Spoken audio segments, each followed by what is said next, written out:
olw'olunaku I olwaleero. want to thank God for this day.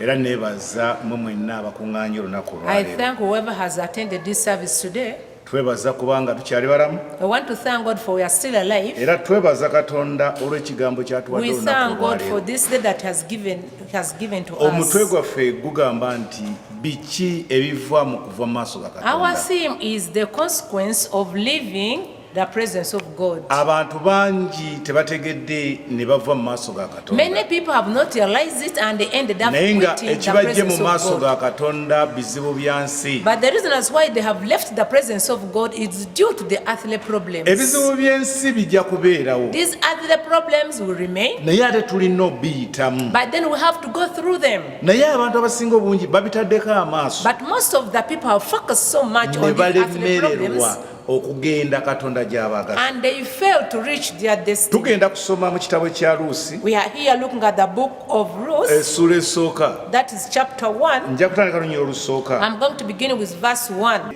Bayibuli egambye nti abantu Bible bano baali says- Bayisirayiri. These people were Israelites. Baali bali wamu ne Katonda. They were together with Baali God. mu nsi Katonda gye yabawa. They were in the land the Lord has given to Katonda them. gy'amaze okuwa omukisa. The land that was blessed by Katonda God. gy'amaze The okukulaakulanya. land the Lord had prospered. Naye olw'okubanga waaliwo enjala, But because there was famine, waaliwo obuzibu obwaliwo, there were challenges that were happening. abantu bano tebaatunuulira Katonda These gwe people did balina, not focus on the God that they naye had, baatunuulira bizibu. but they only focused on the Bwe challenges. that baatunuulira were- ebizibu baalaba nga baagala beesalire ku magezi. So they decided to devise means for Abantu their abasinga problems. obungi Most of the people, ebizibu weebiri, yes, challenges are kubanga available. ebizibu bibeera mu nsi. For you know that challenges are always in place. Teriiyo nsi etalina There bizibu, isn't any country or naye nation without buli problems. lw'otunuulira But ebizibu whenever you focus so much on ova mu problems, maaso ga Katonda. you end up quitting the Buli presence lw'ova of mu God. maaso ga And the Katonda, moment you quit the presence of automatically God, ogwa mu maaso ga it Setaani. is automatic that you fall in the hands of the Kati devil. bw'ogwa mu maaso ga And Setaani, when you fall in the hands of the Setaani devil, n'agamba kino kye mbadde then the njagala, devil says, yes, this is what I've been waiting for. n'atuukiriza ky'abadde The devil ayagala. fulfills his mission. Omulimu gwa Setaani kubba, kutta na The work of the kusikiriza. devil is to steal, kill, and destroy. Nawomi ne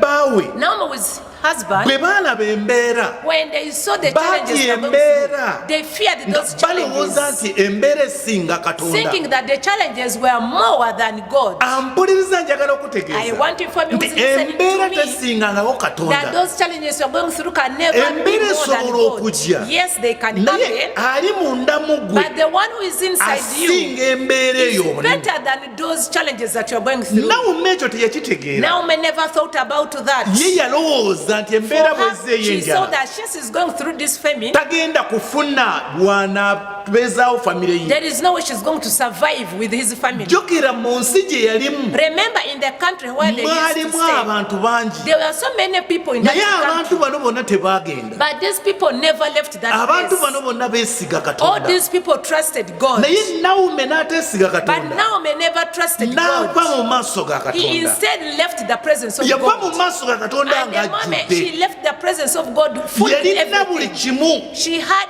everything with kubanga her. yalina omusajja, She had a husband, yalina abaana, she had children, n'emmere yagirina, she even had food. kubanga okutambula okutuuka gye For yagenda mu her to Bamowabu move up to Moabites, yali alya. that means she was feeding. Ekitegeeza Katonda yali That amugabirira. means the Lord was Naye providing to yalaba nga her. Katonda ky'amugabirira tekimala. But she saw that what the Lord was providing Era wasn't enough. n'atunuulira embeera, She just focused on the n'alowooza nti problems, embeera egenda thinking that kumumalawo. the problems are going to consume them. N'ava mu maaso ga She Katonda. left the presence of Bwe God. yasegula ekigere kye, The moment she lifted n'ava her mu leg maaso ga and Katonda, left the presence of ebibye God, byonna, obukuumi bw'ebintu bye bwakola. all the protection of his properties. Njagala okutegeeza mpuliriza. I want to inform you who's Oli listening mu to maaso me. ga Katonda. You are in the presence Oli of mu God. kanisa. You are in the church. Wakkiriza Kristo. You believe to Christ. Tokkiriza mulabe Don't kukubuzaabuza. let the enemy to N'oseetula mislead ekigere you, kyo. and you carry, you lift N'ova mu your leg, maaso ga Katonda. and then you quit the presence of Olw'akantu akatono God due to just something very akakali small, akakuliko which is just happening. buyinza okuba mu bulwadde It may be obulwadde diseases. tebusinga No, katonda sicknesses is not more than buyinza God. okuba bwavu Yet it may be obwavu poverty, tebusinga but katonda poverty can never be stronger than God. oyinza okuba nga nnyumba It may be maybe you don't have ennyumba nowhere to tesinga sleep. Then katonda the house is no longer njagala okutegeeza stronger nti than God. katonda gw'olina I want to tell that the Lord you asinga ebyo possess byonna is greater than buyinza everything. okutunulira You obufumbo may just look at kubanga marriage. w'oli tewaliwo omusajja For where you akugamba are, there njagala isn't kuwasa any man who is promising to marry you. n'ogamba nze bino You mbivuddemu decide to quit everything. ogenda kufiirwa You are byonna going to lose everything. katonda byakukoledde What the Lord has prepared for njagala you. ojjukire gw'atudde I wano want you to remember who is seated bimeka here. mukama How byakukoledde many things has the Lord worked for you? katonda biki byakukoledde How many things has the Lord worked for you? abikukoledde kubanga oli mu bukuumi As bwe he has worked them for you because you are naye under his bw'ova mu protection. bukuumi bwe But the moment you get out of his protection, omulabe abyetaaga then an enemy is waiting for them. omulabe yeetaaga ebyo byolina An enemy is waiting for those things that you want to quit and wajja teweebaka you came when you had sleepless omulabe nights. ayagala okuzzaayo An enemy otulo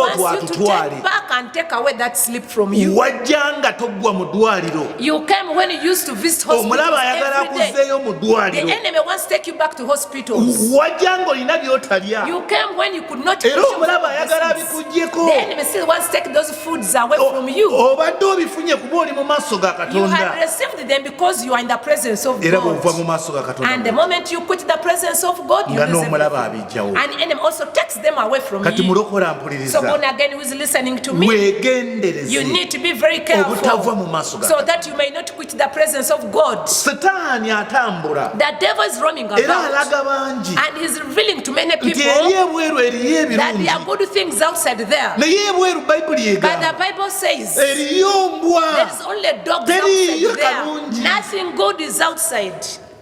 akalungi kali eri kristo The only good things are with Christ. kiki ekikumazeeko emirembe What has made you peace off? kiki ekikukanze What has scared you? kiki ekikutiisiza What has made you tremble? tekisinga katonda It is not greater than our God. zize kugamba I've come to let you know, Bwampuliriza, you is listening to naawe andaba. me, even you is watching me, katonda asinga ekyo the Lord is ekibadde greater kikukanze than what has scared you. obuzibu bwa setaani The problem with the devil awowoggana nnyo is that he roams alone. njagala kutegeeza I want to nti inform you. omuntu atalina maanyi Someone who is weak, akuba nnyo kerere he normally make a lot of noise. kyekyokulwanyisa kye That is his war weapon. naye nze But nkugamba for me, I'm informing you. yimirira ku bigere byo Stand on your feet. nze mbaddeko mu kyalo I have been ever in the village. embwa eboggola teruma The dogs that barks a lot can never bite. No. naye embwa etaboggola But eruma these dogs that can never bite, Kati it can never bark to setaani bite. kubanga aboggola Because the devil barks a lot, talina kyagenda kukola nothing is going to do to you. kubanga gw'olina For the one you possess yasinga amaanyi is the most greatest of all. nawumme yatuula Naomi sat n'ateesa ne bbaawe and discussed with her husband. n'agamba Then she told her husband, mpulidde nti mowabu I erinnya have heard emmere that there is food in Moab. mowabu singa tugendayo If at all we go to tujja Moab, kubeera bulungi we shall have a better life.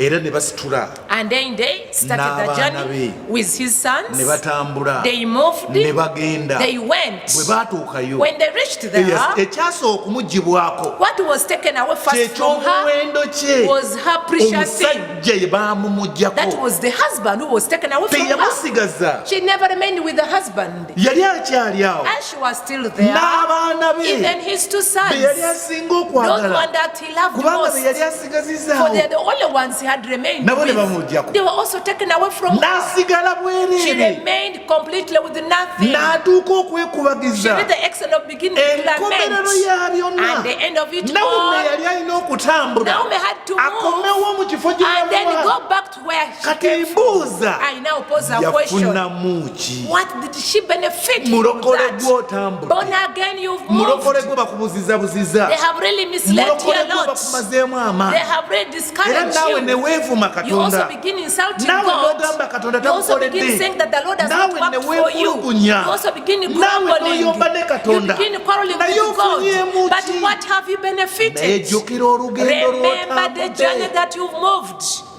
ekyewunyisa kiri kimu. There's one thing that amazes. Naomi bwe yali agenda mu Mowabu, When Naomi was moving to Moab, teyalaba buwanvu bwa she lugendo never saw the length of the journey, kubanga yali atunulidde for she emmere. was only focusing on food. Naye ekiseera bwe But kyatuuka when time came, ng'ebintu byonna bimuweddeko, when she had lost everything, it was too long for her, kubanga yali alina okukomawo, because she has to era return. bwe yakomawo When she returned, kyali kimwetaagisa so she needed okunoonya obuyambi to look for help eri to abaasigalawo. those people who had remained in that land. Abaasigalawo Those who had remained bo baalina there, they ebyokulya. had enough food. Abaasigalawo Those who remained there, baasigaza ebibanja they byabwe. remained with their Naye land. Naomi bwe When yakomawo Naomi returned, she n'ekibanja kye even she teyakisangawo. never even found her land in place.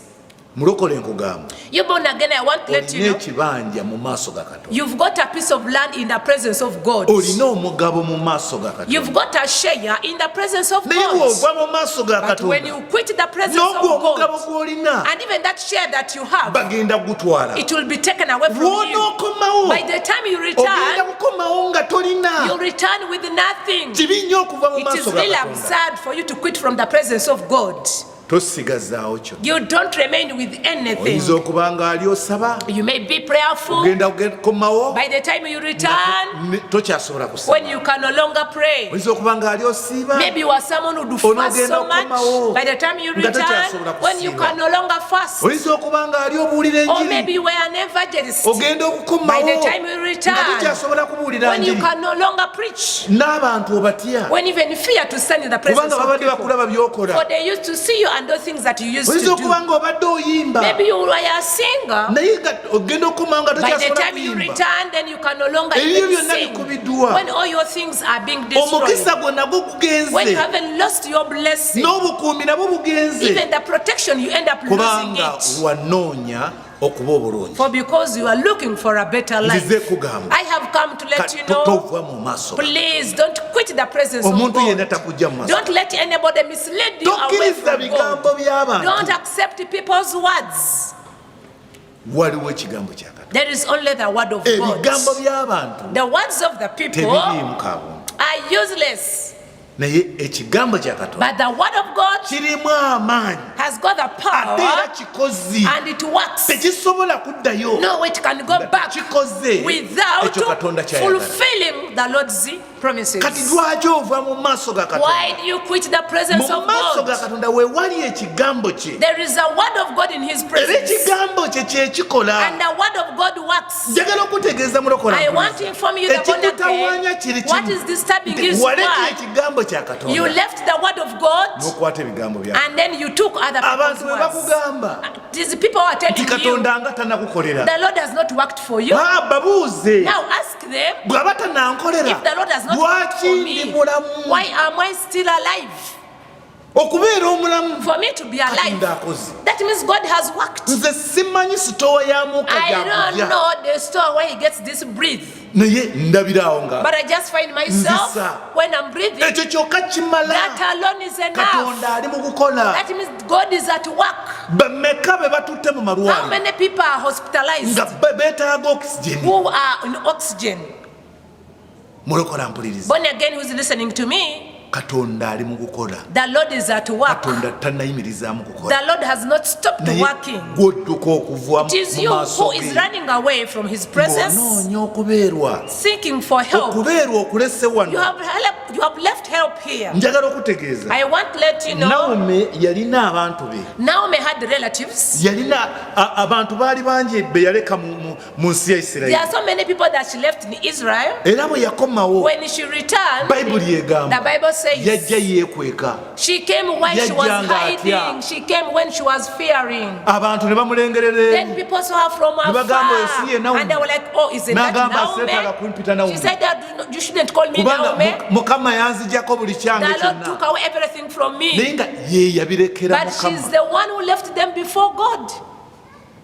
Katonda yatuukiriza buli kimu. It is the Lord who fulfills Kati bw'ova mu everything. maaso ge, Now when you quit his presence, talina wagenda kutuukiririza. no way the Lord is going to fulfill your promises. Kubanga ovudde mu maaso For you ge. have left his presence. Bw'obeera n'abaana, When you've got children omwana n'ava mu maaso and ge, the child leaves your bw'oba place, ogabula emmere when you are serving food, tosobola kumuwa. you cannot serve the Kubanga child who is not taliiwo. around. For the child is present, no way you can serve her or him.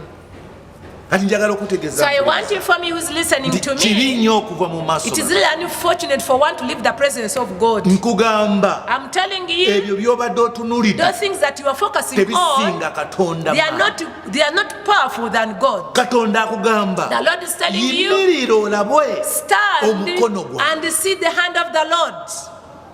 gw'ogaanye okuyimirira For you have failed to stand, gw'olaba mikono gy'abantu you are just looking at people's hands. era oli bw'ajja When n'akugamba someone comes and tells you, wali kifuna you know, there are things which are really interesting the other side. n'odduka You emisinde run. n'ova mu maaso ga You Katonda. run away from the presence of God. Ekineewunyisa kiri kimu, There's one thing that amazes me. oli akugambye eri bifuna Someone saying there is some interesting things the other eri side, Katonda naye yakola. and yet it's also God who is working on the other side. Kati bw'aba nga yakola Now, eri if he's the Lord ate working na on wano the other yakola side, wano. and yet he's the one who's working Kati also bw'aba nga here, takukoledde if wano, he has not failed to work ne for you wona here, ogenda eri tagenda that means kukolera. even if you go to the other side, Naye it still obuzibu will not work obuliwo, for you. But the problem nti which is eri happening gy'ogenze teriyo is that malayika wo. where you have gone, there is no your angel.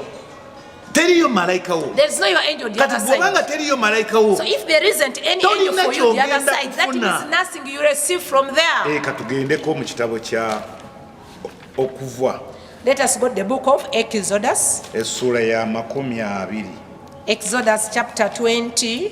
23. Exodus chapter 23. Tujja kusoma olunyiri jakula kalino namba 20. 23 and we shall read verse 20. Agamba bw'ati, laba ntuma malayika mu maaso go akukuume mu kkubo, akuleete mu kifo kye nteekateeka. Mumutunuulire, mumuwulire eddoboozi lye, temumusunguwaza, kubanga talibasonyiwa kwonoona kwammwe, kubanga erinnya lyange liri munda mu ye. Naye bw'onoowulira ddala eddoboozi lye n'okola byonna bye njogera, bwe kityo n'abeeranga mulabe eri abalabe bo. Ndibaziyiza abakuziyiza, kubanga malayika wange alikulembera mu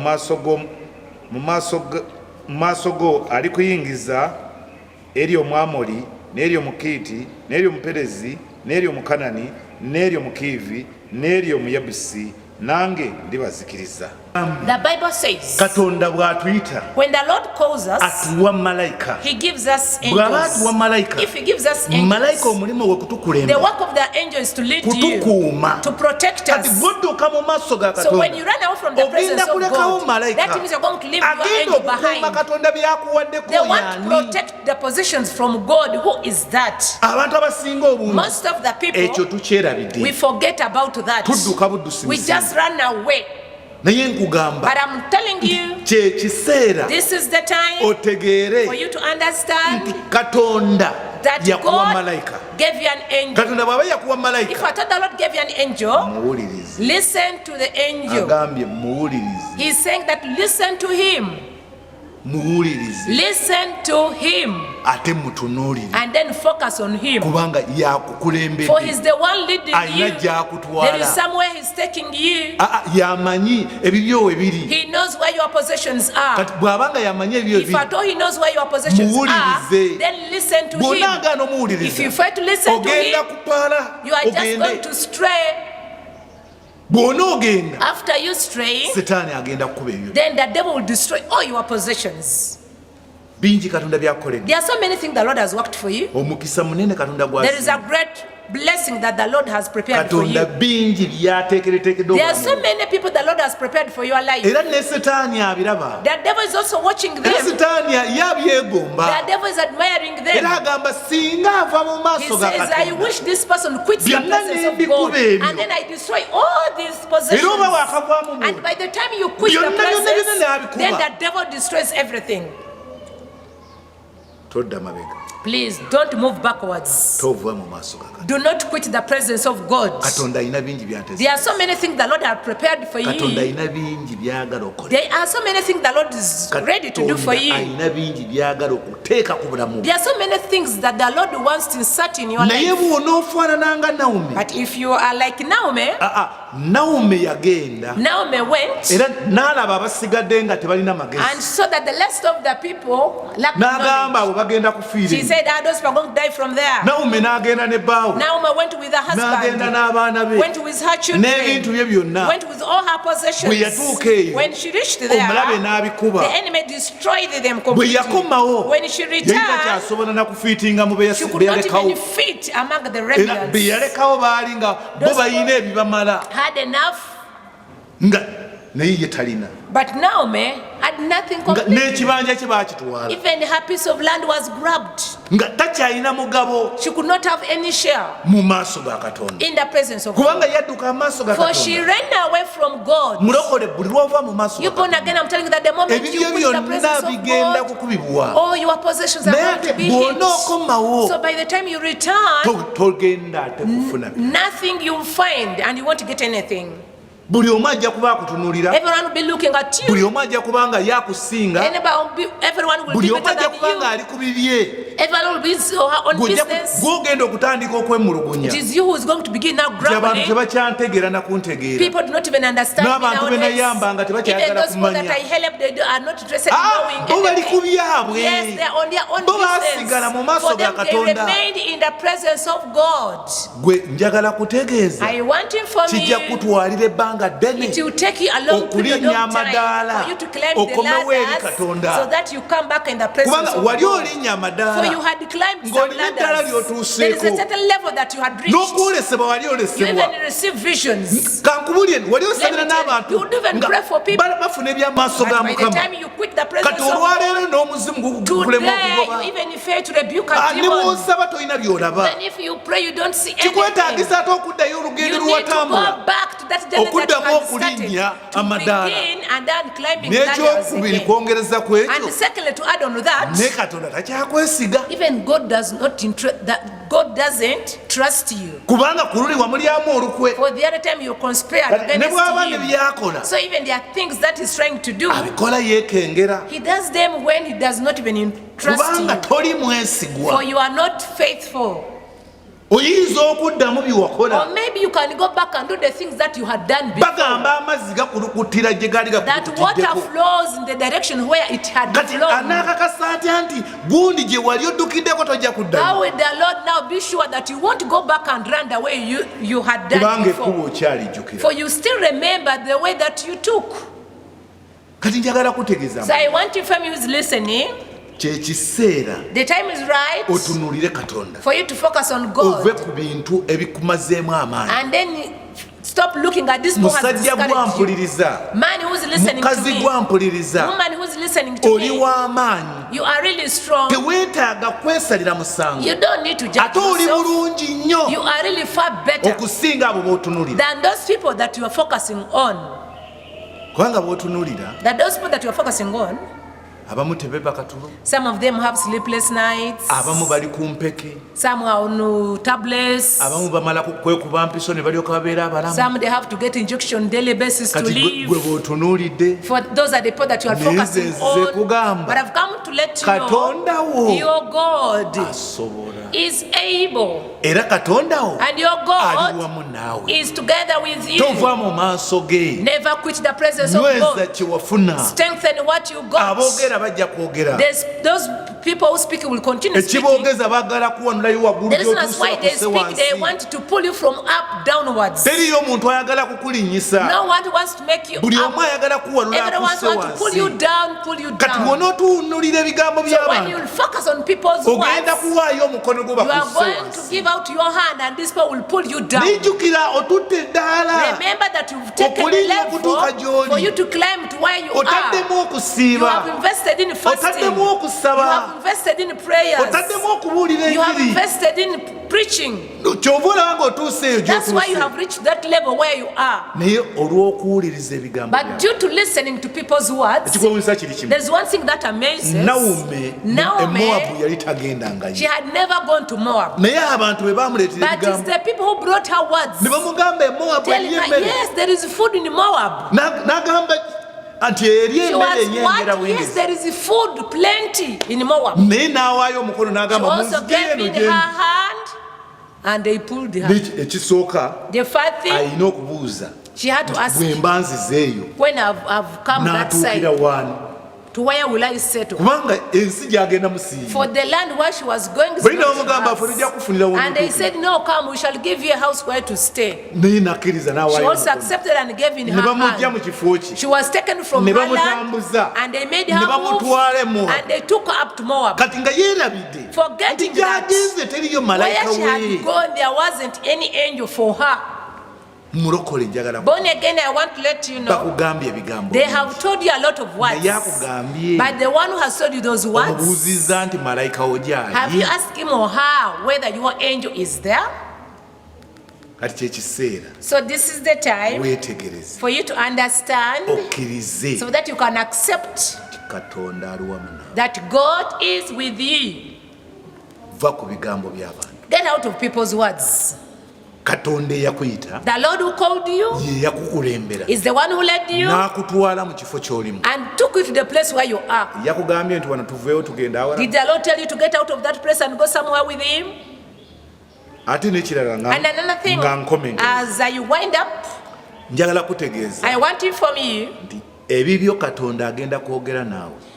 things concerning you, the Lord is going to communicate to you Tagenda direct. kwogera na muliraanwa He's wo. not going to talk to your neighbor. Kyova olaba That's why nga muli babiri you are two. mwebaka ku You kitanda. sleep on the same bed. Katonda ajja n'ayogera n'ono. The Lord comes and talks to one of you. Gwe oweebase naye You the one who's n'ayogera sleeping, the Lord doesn't Oli talk n'agoloka to him or n'agamba, her. She wakes up in the morning naloose. and tells you that I had a Naye dream. nga gwe weebase naye But the one you were sleeping tamanyi with in the same kyewaloose. bed could not even tell the dream that you got. Kitegeeza ki? What does it mean? Katonda ebibi ajja kwogera naawe. That God talks with only one person or you only. Kati tunuulira Katonda Now focus on God. y'agenda okwogera. He's the one who's going to talk to you. Kale katusabe. Let us pray.